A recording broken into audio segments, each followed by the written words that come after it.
People categorize a successful man by looking at their economic growth or business growth.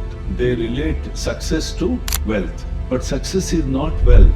Success is, happiness is, whatever you are doing. An auto rickshaw guy, if he is driving it happily and sleeping well, happily taking care of his family, is the most successful guy.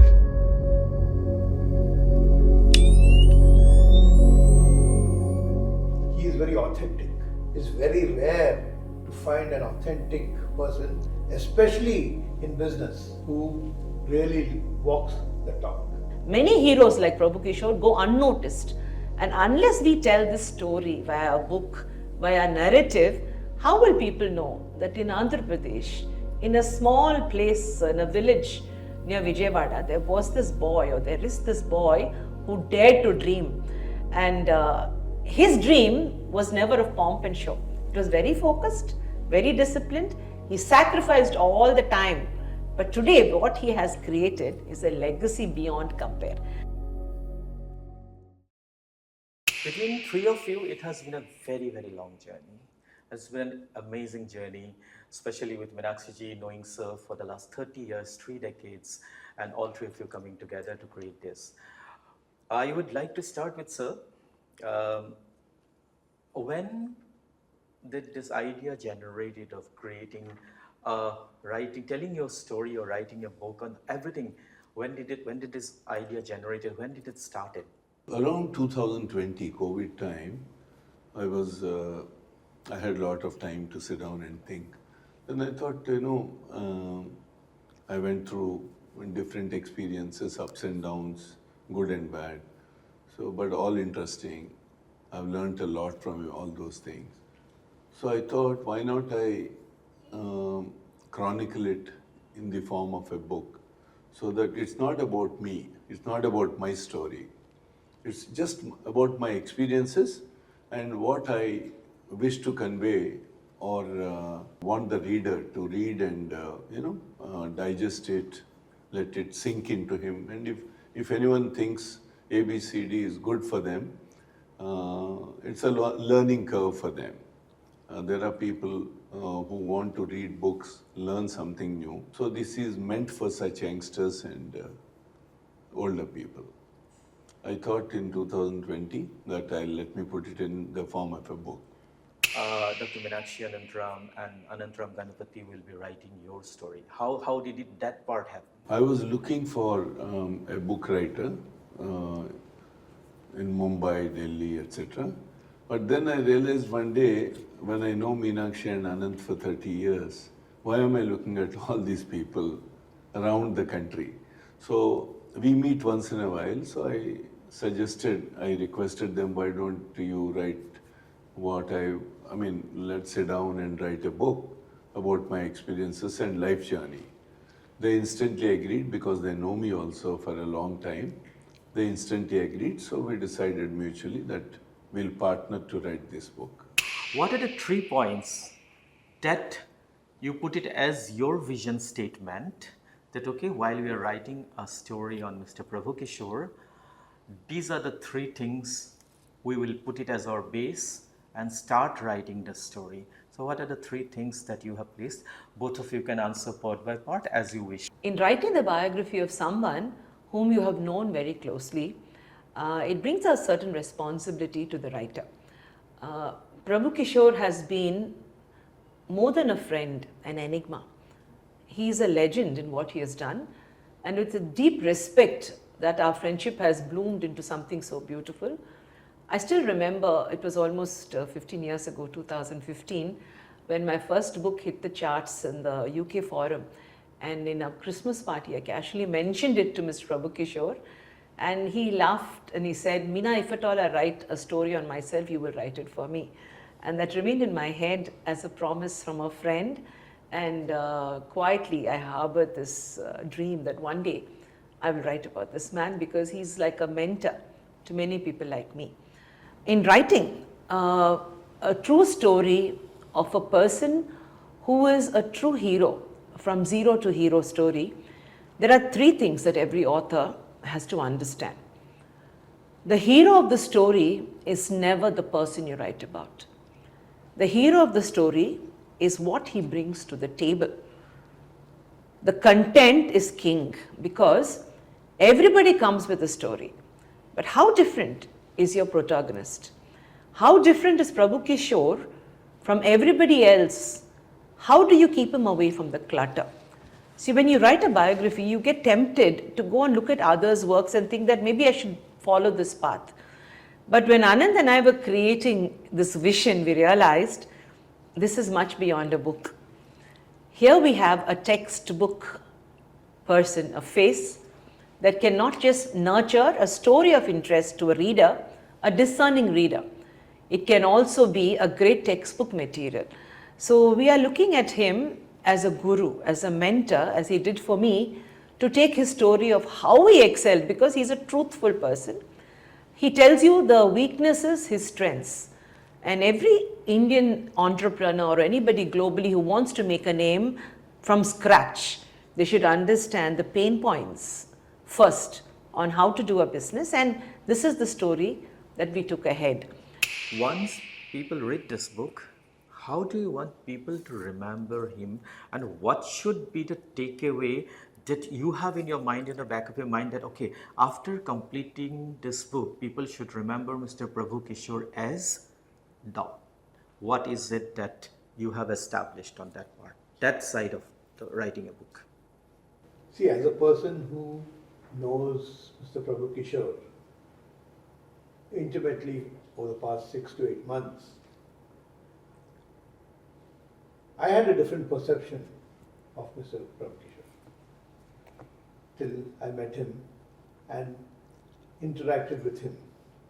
And now, over the past 6 months, I see the real Prabhu Kishore, which the world doesn't know. And I think that this book is going to be like a Bible for an entrepreneur, for somebody who wants to succeed in business, because his life has been a tumultuous journey.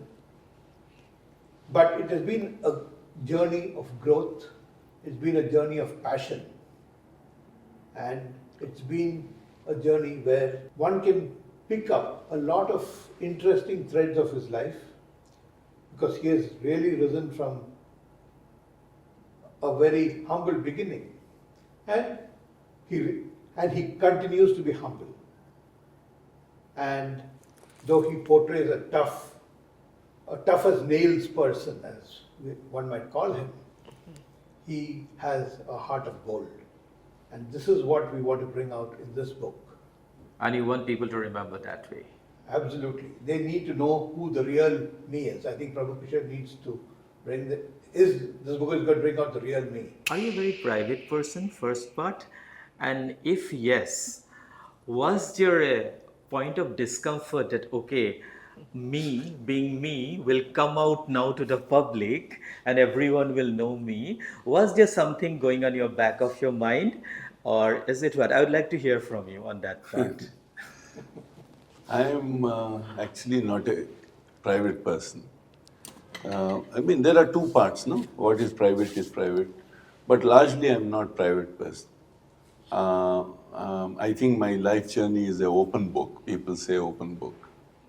And that's what I believed also. Even in business, I never tried to hide the numbers, whether it's sales, service, or profits, or the growth or degrowth. Even when we lost money, or when somebody defrauded us, I never hid anything. It was in the public domain.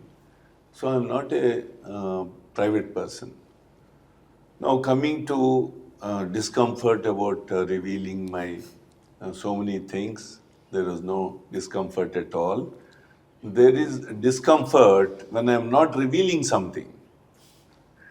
So that's what I am. There was no discomfort at all. Whatever I could, whatever I know about my business and myself and what I believed, about my character, about my strengths, weaknesses, I have no qualms in revealing about my weaknesses also.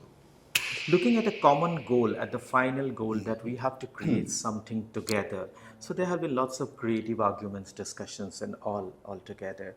So How exciting was it? And can you recall some funny moments where you finally have to agree to the writers, or the writers have to agree to you? I want three of you to share some funny moments about your interactions, about your creative collaboration and interactions. I have that comfort with them. Right. So I know them, they know me. I don't think in the last, probably we have been working on it for the past 8-9 months or something. Right, yes. So there was never a discomfort. As a couple, they want to get the best product out. They believe that I deserve, or it's important that my life story is chronicled so that it's good for everybody. It's not me. I tell them repeatedly that please don't glorify me. I'm a simple guy. I would like to remain humble. Unfortunately, in India or everywhere, a successful man, or people categorize a successful man by looking at their economic growth or business growth. They relate success to wealth. But success is not wealth. Success is, happiness is, whatever you are doing. An auto rickshaw guy, if he is driving it happily and sleeping well, happily taking care of his family, and peacefully if he is sleeping, is the most successful guy. Or an artist, or a singer, or an employee, doctor, lawyer, an architect. In whatever they're doing, if they're happy and if their soul is satisfied that I am doing a good job, then he is a successful man. See, the most successful people in the category of wealth, they may not be the most happy people. So I'm reiterating, success and wealth do not go together. So don't measure a man's success with the wealth that he is possessing or perceived to be possessing. And a lot of people, we have been in business community, they're up there for some time, on top of the hill for some time, for a few years, a decade, couple of decades, and suddenly you see them coming down in the valley. It's very painful. You see them coming down in the valley. So the successful man, is he becoming most unsuccessful? It's a lot of confusion. So success and happiness is relevant or related to how happy or how successful in their particular small, medium, big profession they are. Now, coming to Meenakshi and Anand, I am fortunate to know them, this couple who are very articulate, they are very good in their profession, English. I always said, Meenakshi and Anand, they speak excellent English. So they are the right people. I am fortunate to have them writing my book. What do you like to say, both of you? I would like to, at this time, stop and take you to a little story. Prabhu told us a story about his life. One story was so exciting to me. Just imagine, it's like a Bollywood story. If you look at it, Prabhu's father was not convinced about something when Prabhu was 20 and he was rebelling that they should do that. So he told him, why don't you go to Calcutta and negotiate this deal for me? Feeling that maybe the child is immature and he will understand. At that time, Prabhu thought, that he comes from a very rich family and they could afford a lot of things. He did not know that they were in trouble. Like any other family, the father of the family was holding on to his beautiful home, but he had trouble. So Prabhu tells us of a story standing in 1975 at the Vijayawada station, and suddenly this train that comes to take him to Calcutta to talk to the company that he had to negotiate with. And he was traveling by unreserved compartment for the first time in his life. So this boy who was pampered by his parents and given a happy life suddenly found himself pushed into a compartment full of stinking individuals, laborers. The smell of fish sweat was overbearing. And in a second, he found he had no place to sit. The only place he had was in front of the toilet, which was stinking. Prabhu said at that time it was such a luxury to find a place to sit. And when he sat there, his bubble had burst. He realized he was finally in real life. And in a beautiful sentence, he said, "The train started and I knew I was traveling into my future." He was going to get a deal, an automobile agency for his father, and his future was ahead of him. These common people around him are going to be his customers, and he was just happy reaching his destination, his journey into a beautiful future. It got me goosebumps to think that the mighty Prabhu that we know today was there at that point, the crossroad of life. So it gave us a beautiful feeling of his weak moments, and then he decided, because I do not know how many of you know that Prabhu Kishore and the Varun group has never seen a valley. It has always seen a plateau and a high, even at the most difficult times. How could this happen? This could only happen when the vision of the leader was right. So to write about that vision is a beautiful landmark story for India. Many heroes like Prabhu Kishore go unnoticed. And unless we tell this story via a book, via a narrative, how will people know that in Andhra Pradesh, in a small place, in a village near Vijayawada, there was this boy, or there is this boy who dared to dream. And his dream was never of pomp and show. It was very focused, very disciplined. He sacrificed all the time. But today, what he has created is a legacy beyond compare. So I think we are very proud that the book is called The Winnarian. Anant and I have created new words in the English dictionary. We have actually gone and asked the dictionary to include it. So there are 6 words that are coming out which you never have heard in English, thanks to inspiration from Mr. Shashi Tharoor, because he's done this earlier and gave us a precedence. So Winnarian, the Winnarian, check it out. This is not in the dictionary. It will be born the day this book is born. We're very proud, very, very proud to do this story. Sir, would you like to add? Yes. Yes. Inspiration and passion for writing has been the authenticity of Mr. Prabhu Kishore. He is very authentic. It's very rare to find an authentic person, especially in business, who really walks the talk. It's very rare. His vision, his perspicacity, his way of looking at things is something that very few people have. And I'd like to quote a small incident, an observation that he made. We were doing his video shoot on the beach the other day, walking on the beach. Meenakshi and I were wondering, okay, let's take our own selfies and have our time. So we both were sitting on a bench, probably cozying up to each other, not done in quite some time. And Mr. Prabhu Kishore noticed that and told us the next day, both of you had a good time on the beach. So, I mean, that's the kind of observation power that this gentleman has. And he's authentic. I mean, he just, he said it. He couldn't care less how we felt about it. We felt very good that we are dealing with such an authentic person. And I think this was something that really warmed me up, especially to Mr. Prabhu Kishore. Small things, you know, but that is where he is. He goes into that small detail, micro detail, and says, hey, I even noticed this. And while he has that huge vision, it is because of him understanding every nail, everything, because that nail matters so much. I would like to add here, for me especially, it's a very personal, lovely journey. I've sat with big leaders and written their stories, but in writing Prabhu Kishore's story, right now as I sit on this round table, on one side is a mentor, a man who taught me how to do business. As a first-time entrepreneur, I was struggling when I met Prabhu, and his vision has been very useful. He was always there to tell me how to go forward in a new business.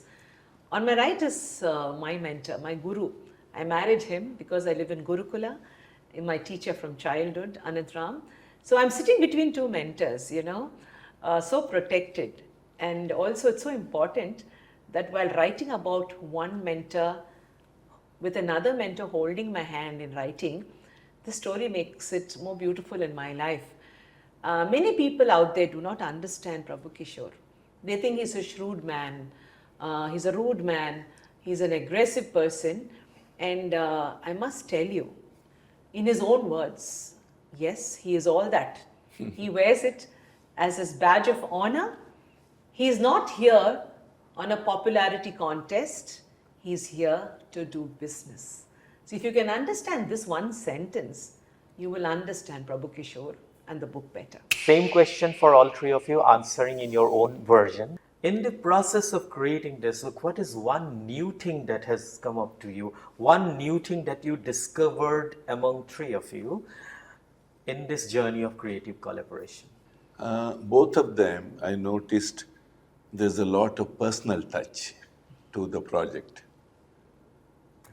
And there's a lot of passion in their body and soul to get the best material out. That's it. For me, Prabhu Kishore has always been a warm hug. He's always been a strong hand. He's been a very consistent person, and he doesn't change his narrative. For the last 30 years, whatever he said 30 years ago, he says the same thing, and he's a number man. Numbers also don't change. But when writing this book, we have enjoyed the seesaw of emotions. We've actually seen him in different stages of his life. So in his own words, he's in 3 avatars. So the first avatar we missed, isn't it? From 0 to 20, when he was aggressive, rebellious. You will see in the book his antics and how he ruled as a bully. And from 20 to 50 or 60, when he became the industrialist, the entrepreneur, the man who was striving ambitiously to create a niche.